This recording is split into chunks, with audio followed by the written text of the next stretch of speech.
choice, whatever it's called these days. Back in my day, all they had was humble bundles. Um, but basically, it is a subscription service where you can pay around $12 a month, or if you buy like a year, which I did, it's maybe more like $10 a month. And you get a collection of games each month. But the caveat, that's not the right word, the trick, I don't know what word I'm trying to say, but you are able to pause any month if you don't want the games that month for any reason. And for no cost.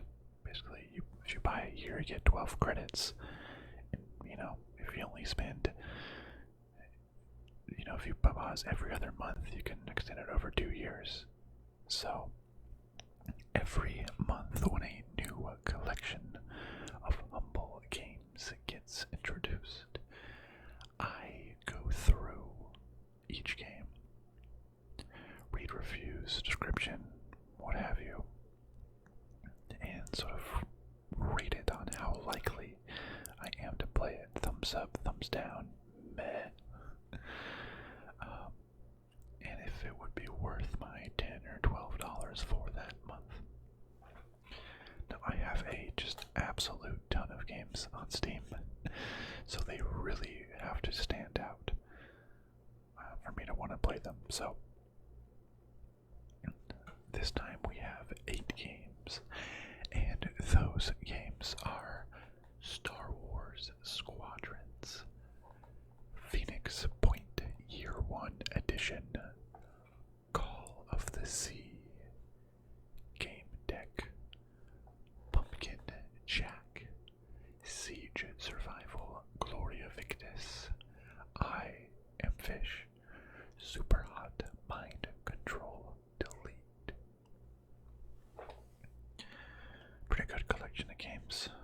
Well, or a collection of games. I will decide later if they are pretty good.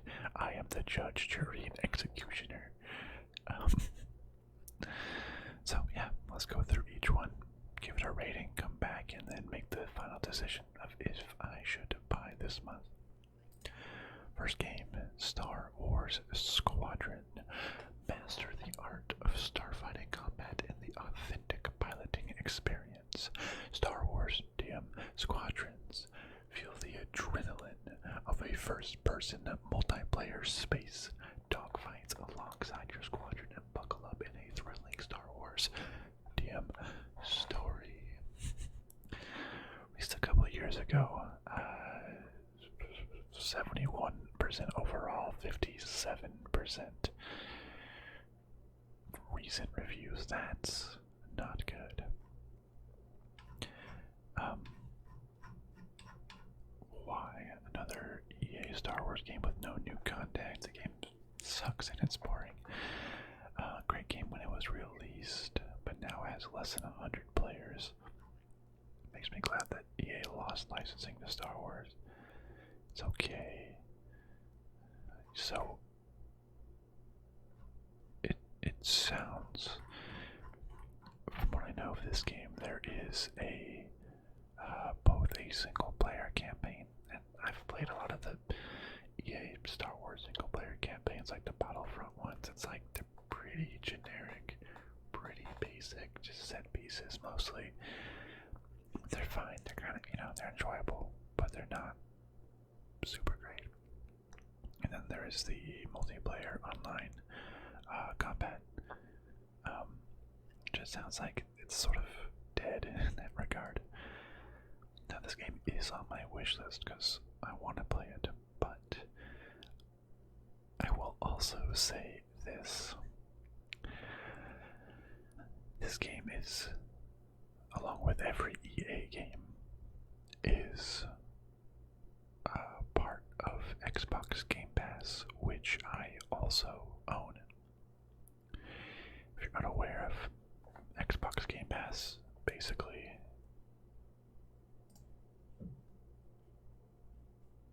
you can have just you pay another $10 a month or so, or they often have like 3 months for $1, and it's kind of like a Netflix for video games, and it's really awesome. There's just so many games you could play. Honestly, I super recommend Xbox Game Pass. But recently, all EA games came to Xbox Game Pass, including Star Wars Squadrons. So once I saw that Star Wars Squadrons was in the Humble Bundle, it reminded me, oh yeah, I have this already on Xbox Game Pass. So just maybe an hour or so ago, I booted it up to give it a try. Oh, and I also recently purchased the Oculus, or no, now it's the Meta Quest 2 VR headset, fully wireless. It's really awesome, and I played the first mission of this game in VR. I'll say, pretty cool for VR. Pretty cool for VR. If it wasn't VR, it sounds like, I don't know, it seemed like it'd be kind of meh, not super interesting. But it wasn't VR, it was a blast. Art control. It's just like, you need a joystick. I just use a controller. That's fine. But it is really fun being in a proper Star Wars ships in VR. I had a lot of fun.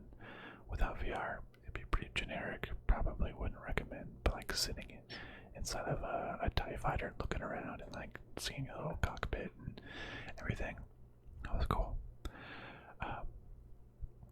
So would I recommend this game? Yeah, it was fun. I literally played the first mission and online is dead. So I would just play the little campaign and probably uninstall it, but would play it. But I have it as part of my Game Pass subscription. I have too many game subscriptions. I have too many games and not enough time. I gotta be a little bit more strict here. So, I guess point being, I don't need this on Steam anymore. By the way, this was an Origin key, not even a Steam key. So I'm gonna give this as a thumbs down for my purchase because I already quote unquote own it and can play it on Game Pass, Xbox Game Pass. So it's not adding any value here. Just kind of tough because typically the way that the Humble Bundle is structured is that there's a couple of headliners, a couple of solid mid-tier games, and then it kind of gets a lot of games that maybe no one's heard of before. So when one of the headliners is a thumbs down, ooh, not great. Personally, I'm looking forward to playing the rest of the story in VR on Xbox Game Pass. So already played it without buying this though, so do not need it on the bundle though. A single player. Yeah, it was pretty cool. You're in this like on TIE Fighter basically. It's so much more immersive in VR, obviously, right? You're like looking around, seeing the inside there. But yeah, would really only play it in VR if you could. Not VR. Maybe not worth it because the multiplayer is also dead. That being said, the next game is Phoenix Point Year 1 Edition, the acclaimed strategy game from the creators of XCOM. Fight tactical battles on the procedural maps against a foe that adapts to your tactics. Manage diplomacy and economy on a global scale. Research, explore, overcome. Includes 2 DLCs, a weapon pack, and digital extras. 67% recent and 72 all-time. That's not a great rating.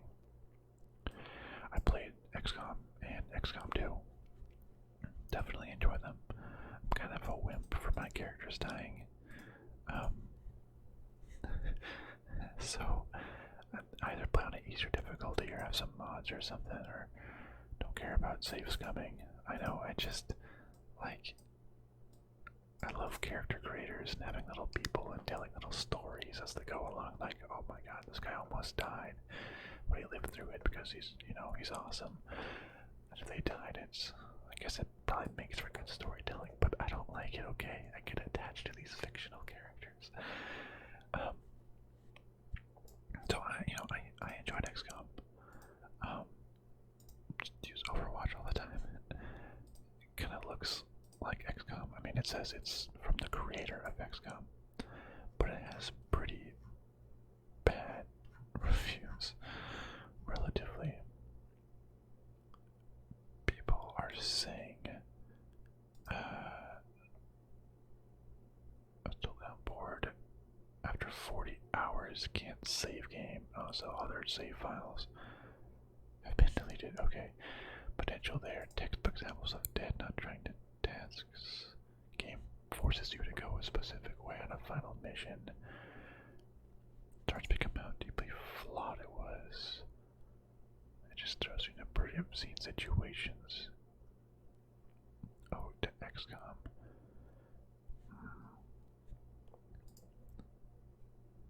But I love it where it is like, oh, bias. A solid game, and if XCOM had not been created yet, this will become the start of the franchise that everyone became loyal to. It's objectively better than XCOM. Oh wow. A lot of people, kind of what I was hearing was that it's a better, more interesting XCOM. I saw that some people were saying that it's like XCOM but worse. It's like, just play XCOM. I expected a low budget XCOM, and that's what I got. Okay, that's kind of cool. That's not bad. Pacing is more interactive. One of my favorite things, though, about XCOM was the base building. Like, you had your little underground bunkers around your ship or whatever it was, and you can build like the different rooms, energy generators, satellite uplink. Wait, this looks exactly like it. What the bases? It was kind of cool. It was like you could like see it visualized. This is kind of just like on its screen.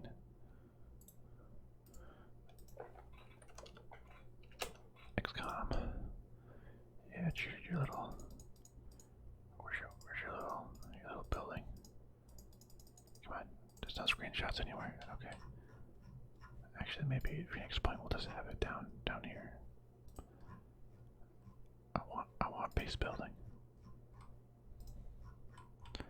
Oh, okay. I guess I don't have any pictures of it.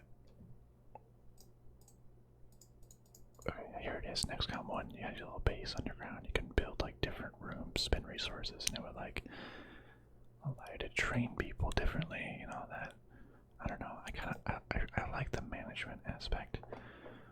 So it's kind of like a different XCOM. What is it? Procedural map against foe. So it's like some like aliens. I guess it's always aliens. So kind of creepy alien monsters. Okay. So it sounds first 5 hour far too easy, fun alternative. Simple versus aim shot idea. It seems like it's divisive. Some people are not linear paths. Some people are saying it's like better than XCOM. Very obvious comparison. Shoot enemy. Where you shoot enemy matters in a big way. Global monitoring base building approach. Oh. We'll scratch it. Everyone has played the old school 80s and 90s XCOM. Build mini ships fit enough base invasions to watch over the entire planet. Less polish. Is it Eurojank? Yeah. It's kind of janky. I want to see a different. I don't know what Eurojank is actually.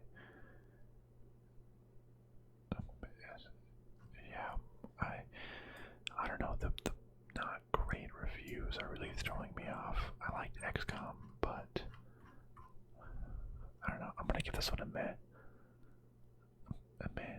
Like XCOM, but when I played over all my other games, kind of janky, kind of cool looking enemies though. It's like, maybe I just play XCOM. The next game is Call of the Sea. Call of the Sea is an otherworldly tale of mystery and love set in the 1930s South Pacific.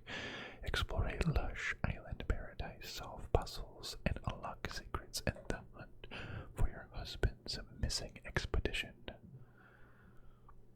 Well, if you are someone that follows my channel, I have done a full playthrough of Call of the Sea already. I did it because this game was on Xbox Game Pass. So I've completely played this game, and you can watch my my gameplay on the channel as well. My ASMR Let's Play. Very fun game. Would recommend. So for me, I mean that's an automatic thumbs down because I've already played this game. But I would absolutely recommend this to someone that has not already played it. Very, H.P. Lovecraftian, inspired cosmic horror, crazy secrets, beautiful game, fun levels. It's like first person, not a walking sim because there's like light puzzles and stuff to figure out. But all in all, it's really good. 89, 90, yeah. It's a really nice game.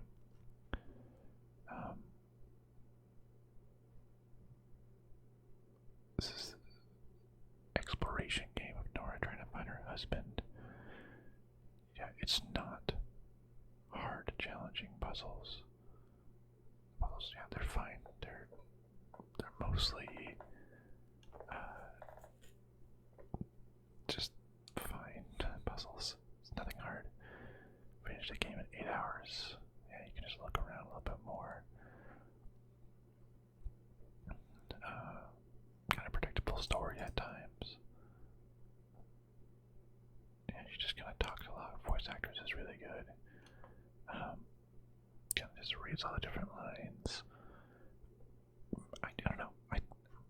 If you don't need a bunch of action, but just like a nice, solid story. Oh yeah, Ceci Jones from Firewatch, the other lady on the phone in Firewatch, which was also a game I played on my channel and is amazing.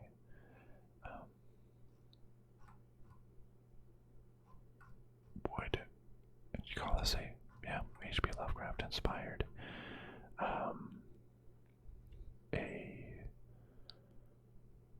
What is it? Innsmouth. What is the Innsmouth story called? The Shadow over Innsmouth, I think, is a inspiration for this game. But yeah, you play as Nora, who has a little bit of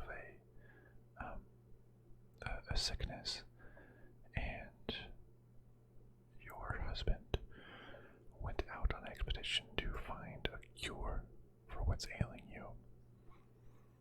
And you know that he went to this island out here, so you, after he's gone missing and hasn't heard from him in quite some time, you decide to follow, and you learn secrets about the island, about yourself, about the husband, about everything. Yeah, very beautiful. Would absolutely recommend, or just watch my Let's Play. That's fun too. It's on Xbox Game Pass though, so if you have that, worth playing there. Yeah, beat it like 8 hours maybe. A lot of fun. I recommend, but we'll give this a thumbs down because I've already played it. You can see I have my little ignored thing because I've played it somewhere else. The next game is Gamedec. Gamedec is a single-player cyberpunk isometric RPG. Jeez, that's just like so many descriptors. Sounds like buzzwords. Single-player cyberpunk isometric RPG. I don't know. You are a game detective who solves crimes inside virtual worlds. Use your wits to gather info from your witnesses and suspects, getting to the bottom of deceptive schemes. The game continually adapts to your decision and never judges. 88, 81%. Not bad. Pretty good. What does that mean that the game never judges? Why would the game judge you? I mean, you're working within the confines of the game, right? Any judgment would have to be pretty. It's this game sentient. You solve crimes inside virtual worlds. So I guess like you are like meta police. Okay. Not bad. This is a game that I've added to my wish list previously. And FYI, I had so many games. So I have 500 games currently on my wish list. Just anytime I see a game that's remotely interesting, I add it to my wish list. So that's just, but that means I've reviewed this before and wanted it, so that's a good sign. I like this cyberpunk. CRP. What does CRPG mean again? What does that mean? CRPG. CRPG. What is a computer role-playing game? What does that mean? Okay, I don't have time to read this whole thing. Computer, as opposed to non-computer, like tabletop RPGs. Okay, so that just means RPG. Got it. Fine. So this computer rocket-propelled grenade looks pretty fun. I like the sort of isometric top-down detective. I've been really into like slower games, more like detective games lately. I feel, I don't know, I kind of want to play more mystery, detective type games and some like shooters. I don't know why. I want to uncover a mystery. So it looks like just good dialogue. There's all these different worlds or skill trees is what it looks like. Some beautiful looking worlds. It's like Japanese looking world. With samurais and all that. Let's see what some of the... Oh yeah, okay, so use your wits to gather info from your witnesses and suspects, get to the bottom of deceptive schemes, save lives, and investigate the extraordinary relationship between virtual worlds and their inhabitants. The game it adapts to your choices and never judges. What does that mean? Emulates the nature of tabletop RPGs by focusing on character development through decision making. That sounds fun. The freedom to approach situations from multiple angles. Choice is yours. Love that. That sounds like a ton of fun. I am enjoying this game very much. Willing to guess more than most. It's pretty much impossible to get all clues, professions, go to countries in one playthrough. playthrough. I personally prefer them more realistic cases to the surreal one. It's got just enough Disco Elysium in it to scratch that itch. I love Disco Elysium. Okay. Oh, I've read the books more than once. Is this a book scheme?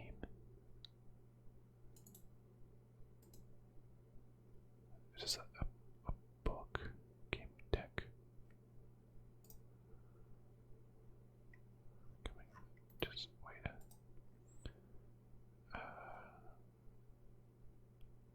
Oh, it's a short story collection. Gamedec Saga. Short story collection. Yes, Gamedec. Chronica. Rosetta Wiskoski. Game Detective. Why is deck? Why is it not game dead? D detect. Anyways, Marcine. Prispelek.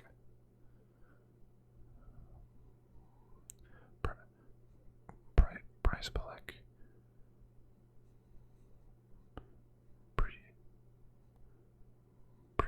Prispelek. Anyways, a symmetric RPG where you play the role of a game detective. Yeah, virtual world's great. Decent running with the interesting setting.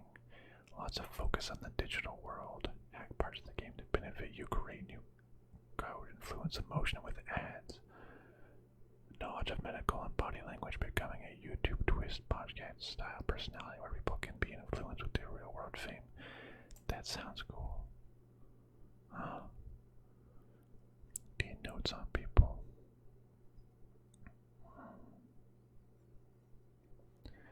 I like to also look at how long it takes to beat a game. Just to kind of get a sense, it says it takes about 10 to 20 hours, which, you know, I'm not someone that's like, the game has to be 100 hours to worth it. If a game is 2 hours long, then it's not worth it at all. Honestly, I would take a really good 2-hour game over a boring 100-hour game every day of the week. And Sundays.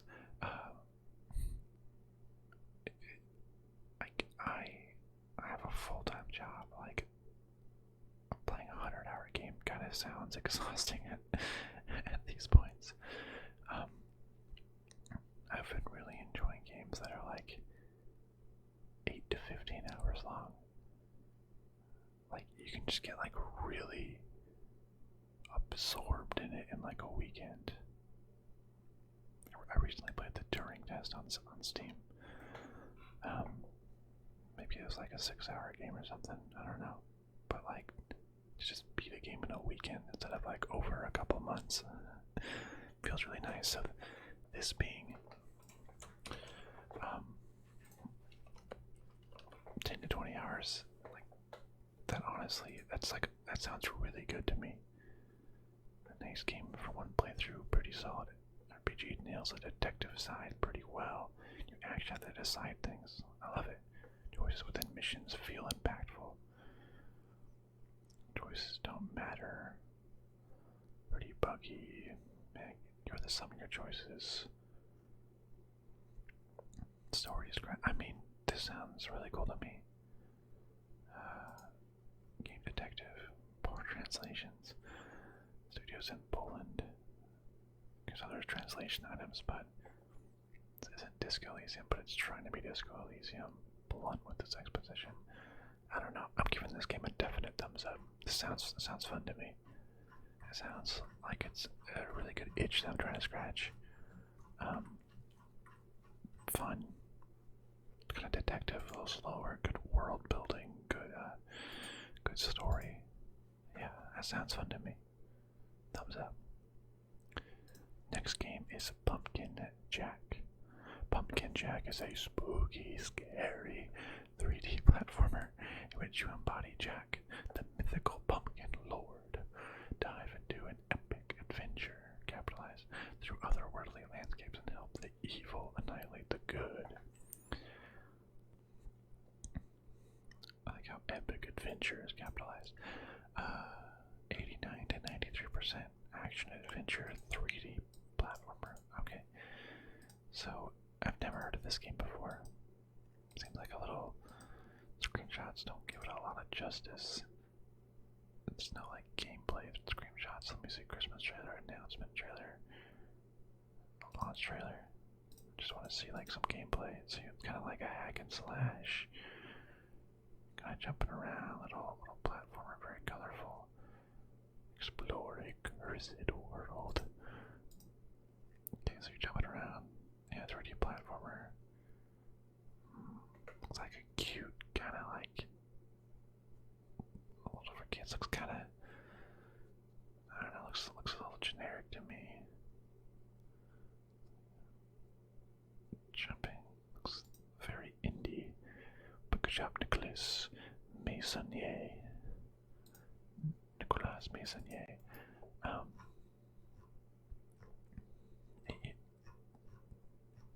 me see reviews. Colorful cartoons fight with your light. Don't use your head. I like that. Short and sweet platformer. How short? 6 hours. Yeah, actually, that is really short. Plentifully on the deck. That's great. Pretty simple. Collect gross gold to buy skins. You get weapons after defeating each boss. Kill whatever shows up. Touch. No bugs. Really fun game. Beautiful graphics. Has ray tracing. Interesting. Okay. Competent platformer. It's just a good platformer. Typical platformer with a bit of a collectathon.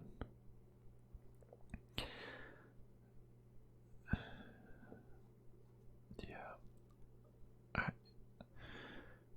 It's not a game that'll change your life. Old school platform experience, various spices. People say not worth $30, but I guess if you're getting it as part of 8 games for $10, you know, that's $1.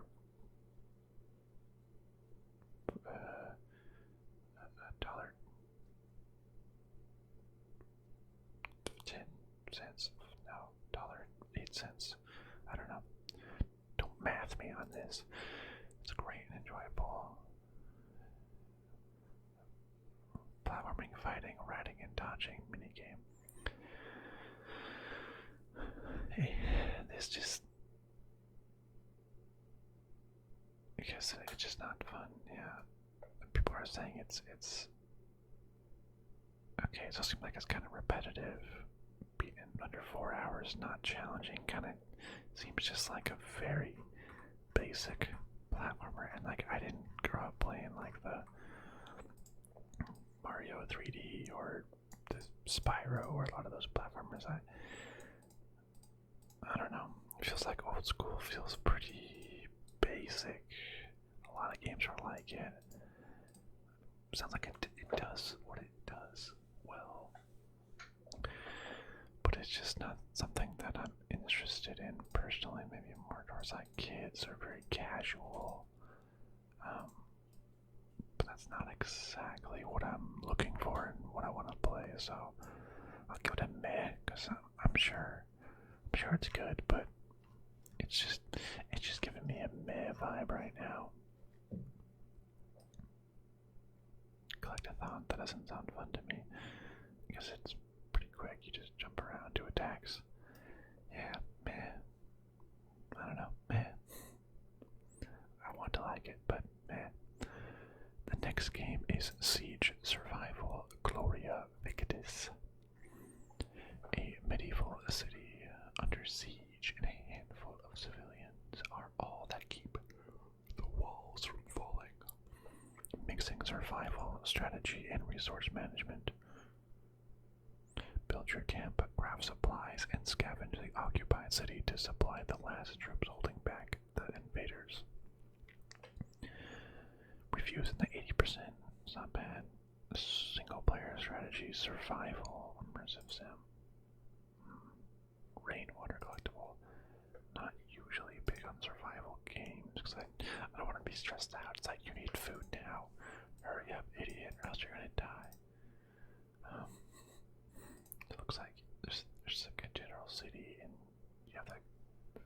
guys figure out how to make your own food.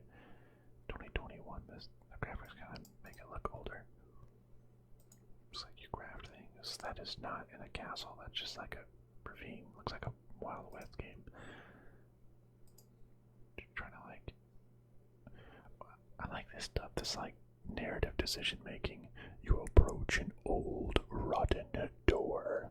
Vaguely you remember there should be a small square behind it, leading to a rocky path to the docks. It would be a very convenient shortcut for your nighttime ventures if the door wasn't blocked from the other side. Use an axe. That narrative piece kind of sounds more fun to me. There's different battles. It kind of reminds me of like Total War series. Looks fine. Kind of survival. What is like a gameplay trailer? Okay, so like a little survive the siege. Oh, jeez, raining down aerials. Things just catch on fire. Oh gosh, you have to like put out fires. Literally manage resources. Scavenge the fallen city, so you like sneak out while there's like enemies around chasing you. Okay. Survive the siege. You scavenge the city, venture out. You have to help surviving citizens or explore them, but there might be enemy patrols. Backs against the wall. Help is coming, but it's weeks away. Tough moral choices. Graphics are jaggy, painful to play. Medieval version of This War Is Mine. Oh yeah, that's what it was reminding me of. Resource management, leisure castle, the scout, the map for building materials, food and weapons, day-night cycle. You leave during the night. You group and you find new characters, stats, enemies, especially it's medieval. It's one big map with different areas. Supporting the troops, base management. The plan ahead to provide the soldiers that defend your castle with food and catapult. Does not bring the heaviness and bleakness. Game is too easy. Play the normal story mode and finish in 6 hours.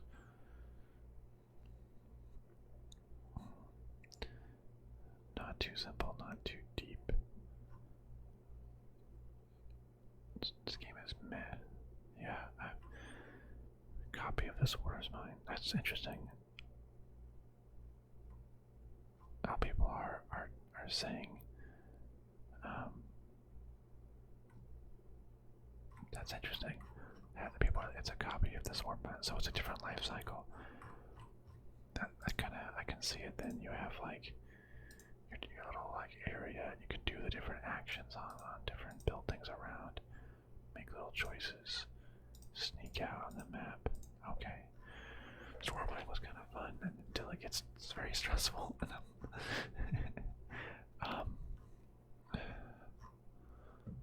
I don't know. The graphics don't seem great. I don't know. Sneaking around. Reveal trailer. I'm just giving it a minute. Just, I don't know. I feel like I won't play it over others. The next game is I Am Fish. I Am Fish is a charming physics-based adventure starring 4 intrepid fish friends, forcibly separated from their home in a pet shop fish tank. Oh no. Swim, fly, roll, and chomp your way to the open ocean in a bid for freedom and to reunite once again. Only around 75% reviews. So, adventure simulation. Looks like, you're literally playing a fish. You're going, there's like a blood shop. You're on a dance floor in a cart. In like the sewers and puddles. In an ice cube ball. Okay, so it's like a little like platformer. You like fly around. I don't know, looks kind of silly. Cry tears of joy. You're like rolling around. There's some genius moments. Hilarious. That's kind of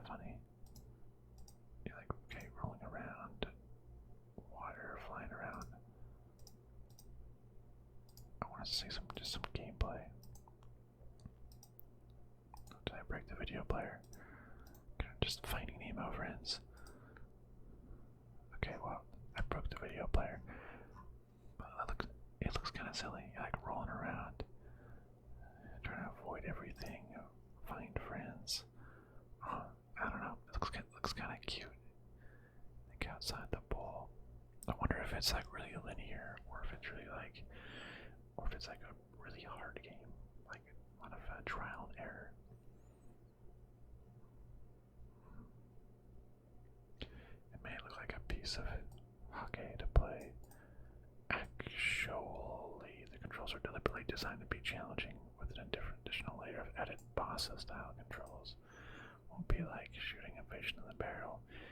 If you are a dab-handed player, you might find yourself in deep waters. We dare you to dive in. Oh my god, so many puns in one sentence.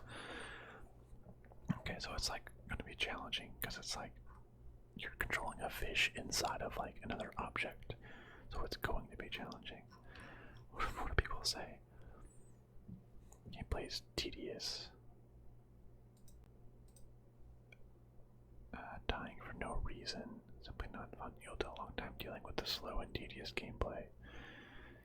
Glitch out. Game often kills you in encrypted events. The water will shoot you across the map. Instead of landing in water, it will dump you next to it so you die. So, physics. So this person sound like... Okay, wow. A lot of people saying it's actually frustrating. And a very bright, happy aesthetic. Beautiful to look at if you have the willpower to finish it. Premonition of Surgeon Simulator. So very glitchy, very like crazy control. Finding Nemo theme. The gameplay isn't great, slow and annoying. So much variation between pushing a water ball in a direction. It's been long enough in the oven that there's no subtitles. Level design. Where am I supposed to go? Okay. Finding Nemo and poor execution. A puzzle platformer, 4 characters. It's a sweet game. Finding out where to go, not usually hard, then finding out a way to get there. You'll dive out of the water for too long, and I talk too fast. And to complete the levels, you'll need to find and make bodies of water to swim in. It's a difficult game, and kind of frustrating at parts. So physics very clunky. Why I cannot play this game? Thumbs up. What?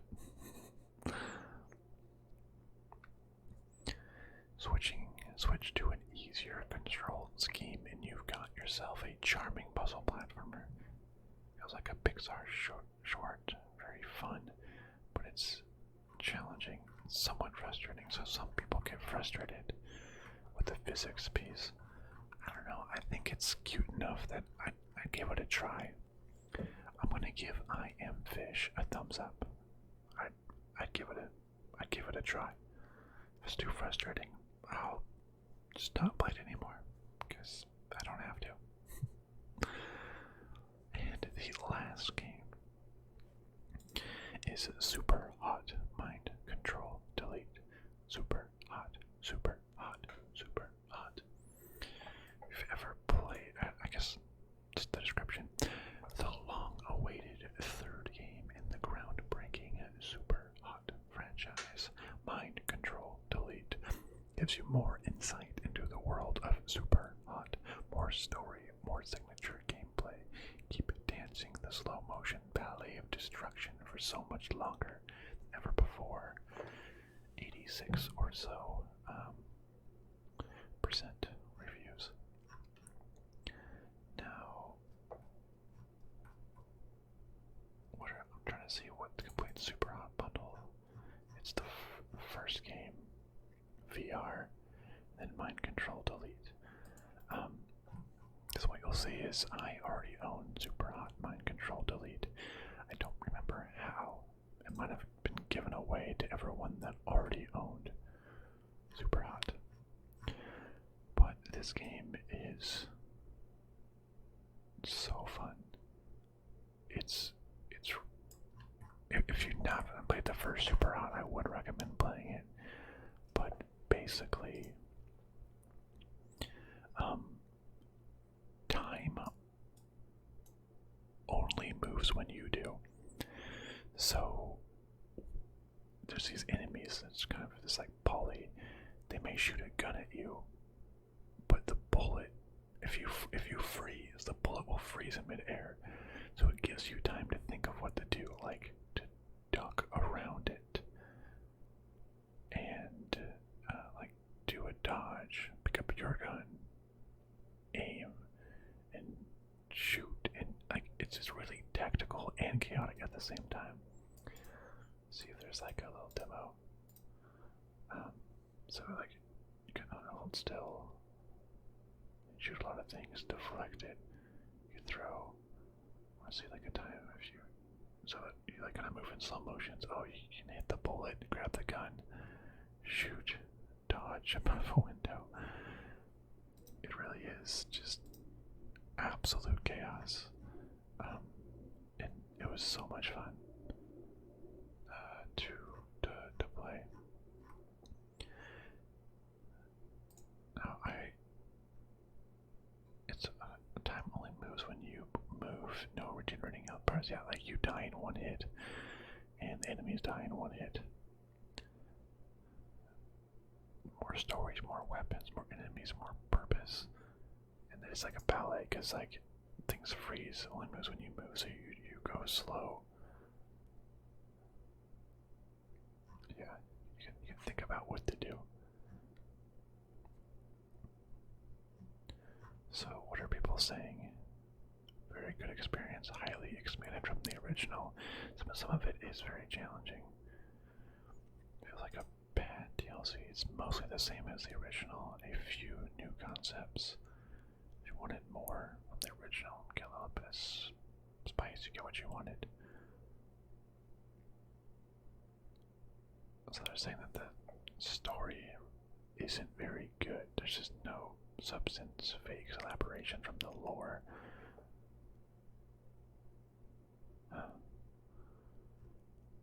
In short, super hot.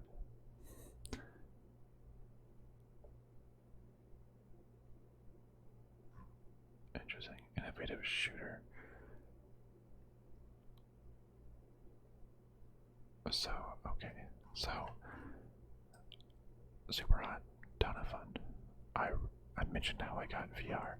I would love to play this in VR.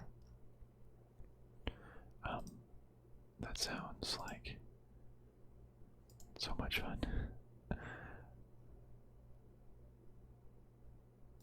Just like dodging around, moving your body and everything. 85%. I feel like this would be, I mean, this is what uncensored version. What's censored? It's like about shooting themselves. I don't, that's okay.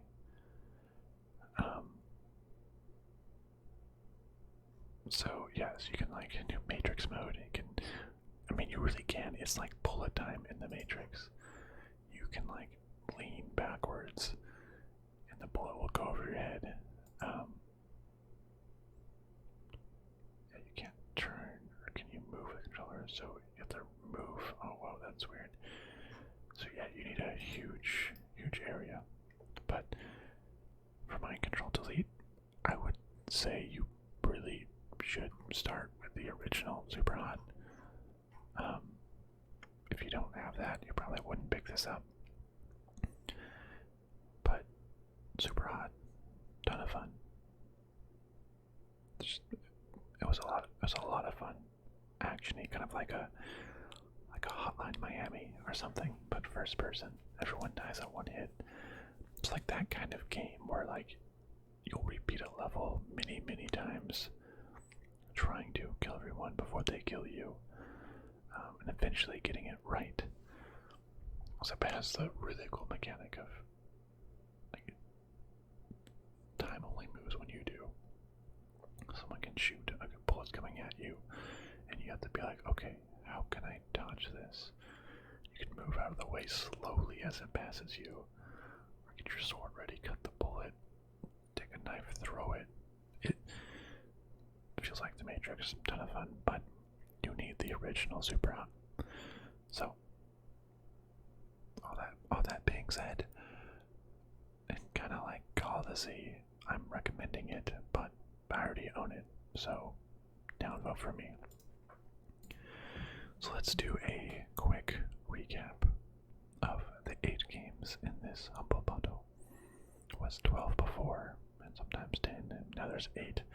Kind of feels like Humble Bundle is shrinking. But Star Wars Squadrons, thumb down, because I have it on Game Pass. Phoenix Point, meh, because it's kind of just like a worse XCOM. Call of the Sea, thumbs down, because I've already played it. Gamedec, very much thumbs up, looks awesome actually.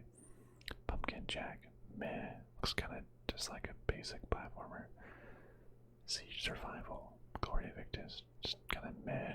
It's kind of like this War of Mine clone. But worse, I Am Fish, a tentative thumbs up, maybe too frustrating, but it looks cute enough. SUPERHOT, Mind Control Delete, thumbs down because I already own it. Unfortunately,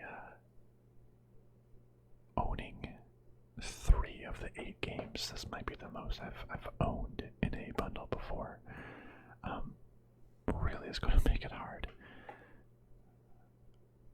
So the only 2 games that I thought I'd really play, Gamedec and I Am Fish, and realistically I probably would only play Gamedec, which I mean by itself is $17. So this is literally just getting this for just Gamedec is a historical low.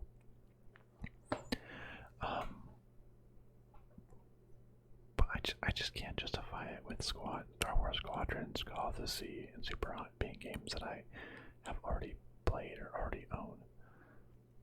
Kind of a lot of meh and only one like really interested game. It's not worth it for Gamedec. I have to stop buying games and things because it's getting kind of ridiculous. So I have to really, it has to be a really good collection of games for me to buy. So honestly, this for me personally, the games I own, this may be the worst bundle yet. There was some good ones, and I didn't get last month. Got the month before. Didn't get it. Got it before. Got 2 in a row there for Mafia. 3 in a row, not bad. And then I didn't get 2 in a row. One. There was like a year period or something from like September 2021 to 2020 where I got every other Game Pass, or not Game Pass, Humble Bundle. But so it is. I'm going to pause this month. It's just not doing it for me. Awesome. Well, let me know if you've played any of these games and what you think of them. Good, thumbs up, thumbs down, meh. Am I missing out on something? Do you agree with me? I'd love to hear that. And I'll see you for July's games next month.